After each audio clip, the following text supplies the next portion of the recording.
Scott Stanley. I'm the Public Information Officer for the Orange County Sheriff's Department. First of all, we'd like to just let the public know that our hearts reach out to those affected by this tragic event.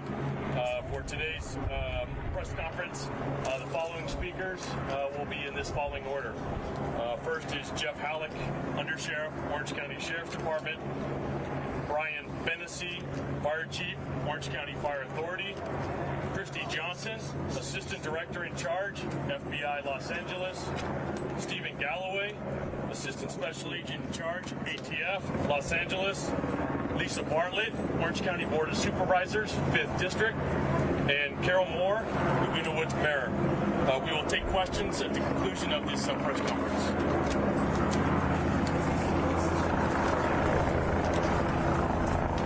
Good afternoon. First and foremost, I want to send our thoughts and prayers to all those that were impacted by this incident. This is a very tragic incident for the victims, their families, and this entire community. I want to start by asking for your patience. Also, as you know, this is an active investigation that's been going on for less than 4 hours. Our investigators are still diligently processing the scene, so we're here to provide as much information as we can at the time. But again, I ask for your patience, and please understand that we're working as quickly as we can to have more details and the information that you're looking for. At about 1:26 p.m. this afternoon, a male subject opened fire here at the Geneva Presbyterian Church in the city of Laguna Woods. One person is confirmed deceased at the scene.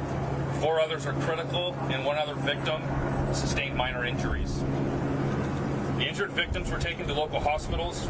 We currently do not have a status of the injured 4 that are in critical condition. When deputies arrived on scene, they provided immediate medical aid to the victims here at the church. Shortly after, our partners from the Orange County Fire Authority arrived on scene and began providing advanced medical life-saving measures. We're very grateful to the Orange County Fire Authority for their quick response and their ability to provide critical life-saving treatment.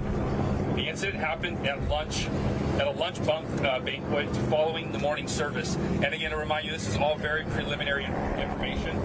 We believe a group of churchgoers detained him and hogtied his legs with an extension cord and confiscated at least 2 weapons from him. He was detained when the deputies arrived. That group of churchgoers displayed what we believe is exceptional heroism and bravery in intervening to stop the suspect. They undoubtedly prevented additional injuries and fatalities. The suspect was not injured during the incident and was taken into custody.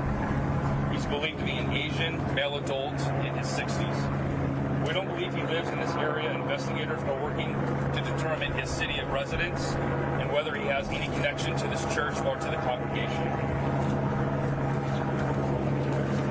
At this time, we do not know what the suspect's motive may be or whether he had an intended target or whether this is even a hate-related incident. Following the incident, the Sheriff's Department Hazardous Device Section utilized bomb canines and swept the church grounds to ensure there were no secondary devices. Members from the Trauma Intervention Program also are on scene to provide crisis counseling to the congregants.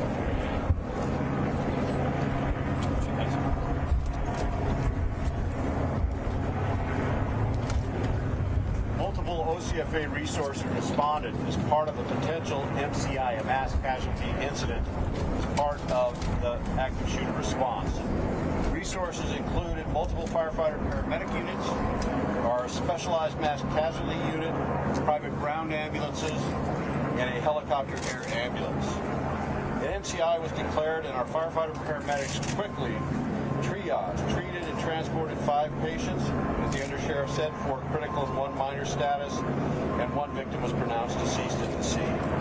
In addition, OCFA chaplains responded to the church and the hospitals. We also have started our critical incident distress debriefing for our OCFA first responders. Our hearts are with the victims, their families, and our community. Thank you.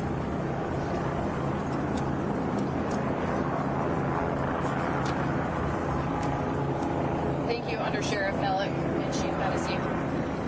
Good afternoon. My name is Christy Johnson, and I'm the Assistant Director in Charge of the FBI's Los Angeles Field Office, which has jurisdiction here in Orange County and throughout the area. First of all, my sincerest condolences to the families and the victims here today, and also a really a heartfelt thank you to the congregants who were very brave today in their actions. We arrived today as we would in response to any report of a mass shooting. The FBI responded to offer resources as needed to our partners here at the Orange County Sheriff's Department. Currently, we have investigators working with the Sheriff's Department who are taking logical investigative steps. Obviously, motive is always the question, which determines the extent of involvement at the federal level, or whether federal or local prosecution is pursued. And at this time, we are working very hard to determine the motive. We will continue to provide resources, regardless of the motive, as needed by the Sheriff's Department to deliver justice to the victims. We have linguists who are going to arrive soon to assist. We have our evidence response team who is on standby, and we also have our behavioral analysis unit present on scene. And again, on behalf of the FBI, our heartfelt condolences to the victims and their families. Thank you.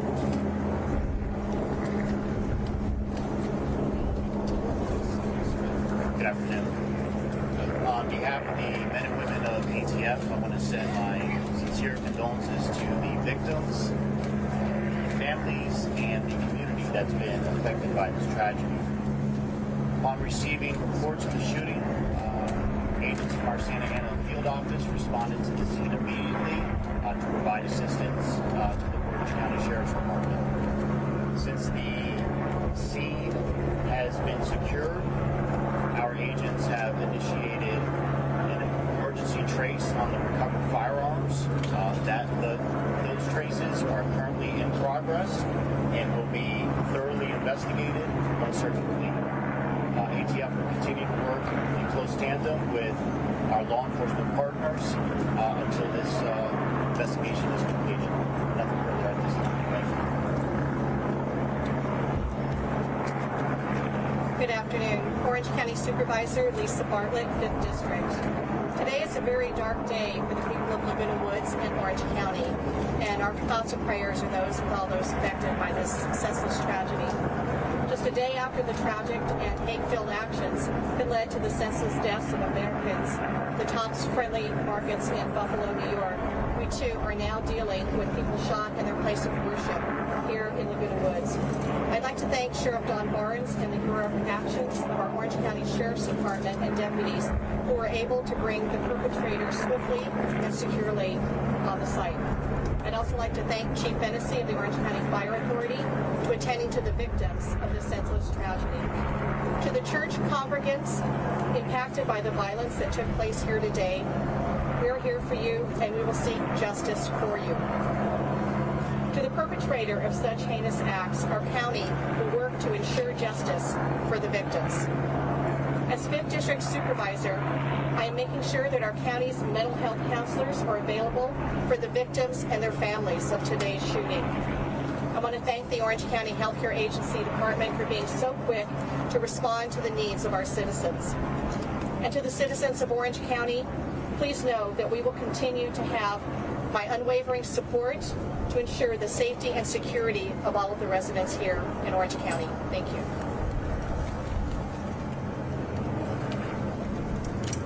Good afternoon. My name is Carol Moore. I want to thank those people who were wise enough to take action and endanger themselves to save others in that church. That is so impressive. Our thoughts are to all of the members of that congregation and their families. And I think that we have to thank, and I know we do thank, the City of Laguna Woods is so pleased. The cities nearby immediately contacted it and wanted to support us. It was so outstanding to have that happen. On top of that, we have all these first responders. Please look at these people that are providing our safety. Our fire department, our sheriff's department, the FBI, the ATF.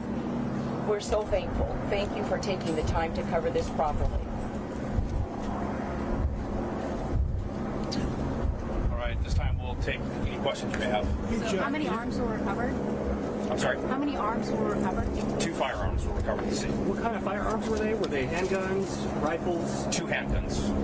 Hey, Jeff, can you talk a little bit about how quickly this transpired, how quickly these parishioners intervened? Like, can you describe how they said their actions were going? Yeah, so the question was how quickly this unfolded. We don't have that information. The dispatch call came in at about 1:26 p.m. Deputies were here within minutes, and by the time we arrived, the parishioners had the subject hogtied and in custody. So this happened really quickly.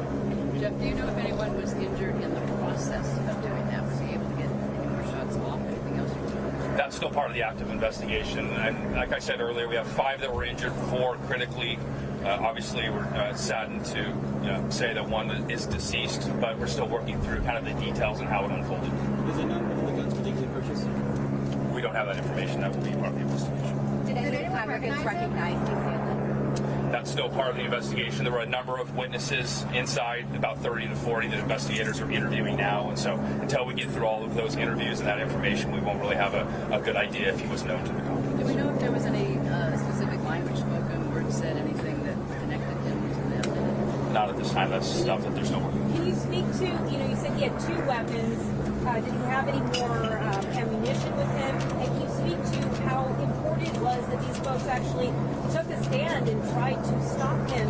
It could have been a different story that we're talking about. That's correct. I can't speak to exactly where the weapons were, if we had any additional ammunition. Again, that's part of the investigation. But as I said a little bit earlier, based on the preliminary investigation and the interviews, it does seem that one or more of the congregants did act quite heroically and jumped in and tried to do what they could to subdue the suspect immediately. Was he attending the service before, or did he show up to the luncheon after the fact? Those details, I'm not sure. Have you identified the suspect? I don't know the answer. What about surveillance footage? Was there surveillance footage inside the church? We don't know, but if there is, that's something that investigators will get to as quick as can and be able to review that. Do we know if the victims?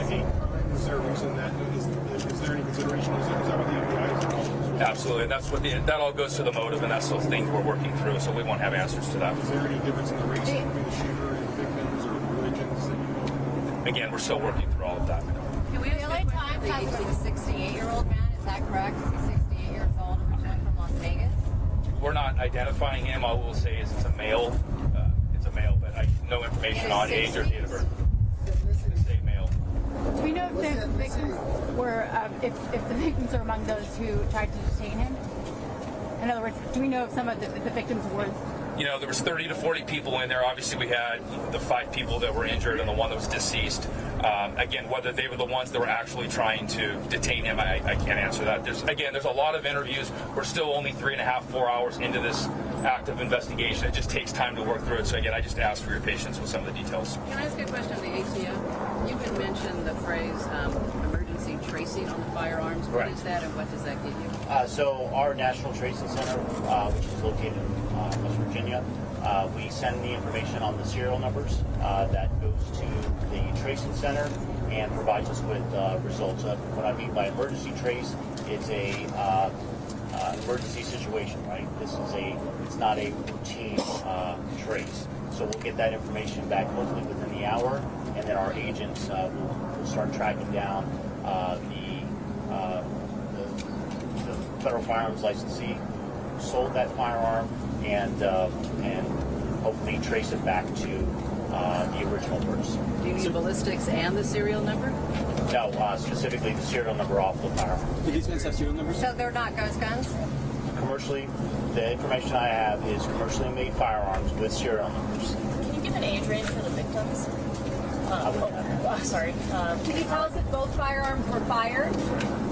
We don't know that yet. Can you tell us how much ammo he had? No, we're identifying everybody as adults at this point. So until we can confirm everything.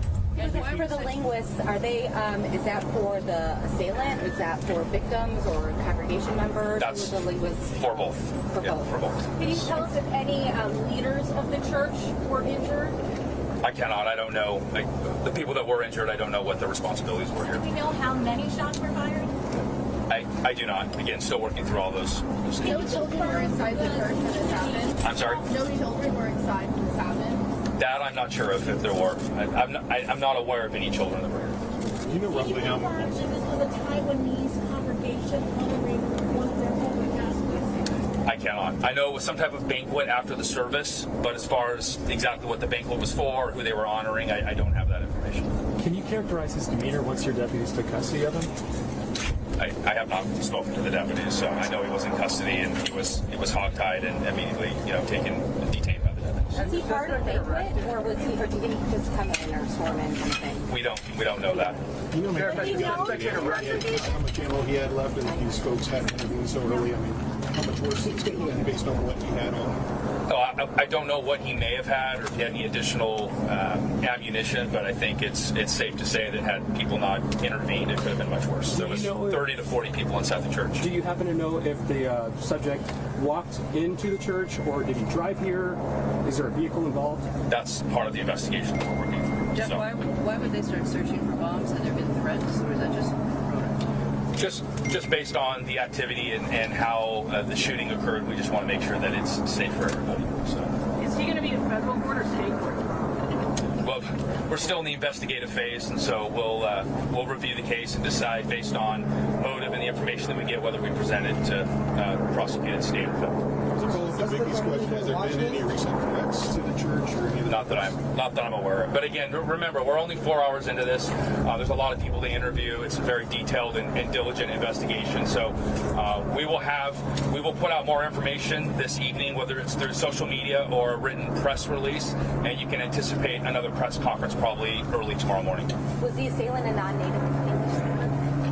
I don't have that information. All right, ladies and gentlemen, All right. I think we know there's a lot more questions than answers. We're going to do everything we can. So as the undersheriff said, we'll have an update for you tonight. Social media or a press release and a press conference expected tomorrow, and we'll announce that on our Twitter page. Thank you so much. Thank you guys. We do have a list of speakers over here, written out names.